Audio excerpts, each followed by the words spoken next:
Hello అండి. Nellore style perfect గుత్తి వంకాయ. గుత్తి వంకాయ అంటే నెల్లూరు, నెల్లూరు అంటే గుత్తి వంకాయ. ఇది అందరికీ తెలిసిందే. ఎందుకంటే చాలామందికి నెల్లూరు సైడ్ గుత్తి వంకాయ అంటే ఇష్టం అనమాట. అది ఎలా చేయాలో తెలియదు. జస్ట్ నార్మల్ స్టఫింగ్ అనేది చాలా రకాలు ఉంటుంది. కానీ నెల్లూరు స్టైల్ గుత్తి వంకాయలు ఏ స్టఫ్ చేస్తారనేది మాత్రం చాలామందికి తెలియదు. ఇది మాత్రం పర్ఫెక్ట్ నెల్లూరు స్టైల్ గుత్తి వంకాయ అండి.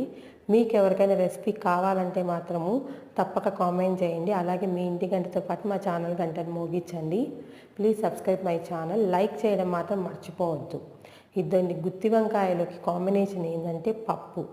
యాక్చువల్గా పప్పు అనేది కూడా కొంచెం ఆకుకూర వేసుకొని ఎక్కువ పప్పు వేసుకొని గుత్తి వంకాయలోకి నంచుకుంటే ఆహా ఏమి రుచి అన్నట్టుగా అద్భుతమైన టేస్ట్ ఉంటుందండి.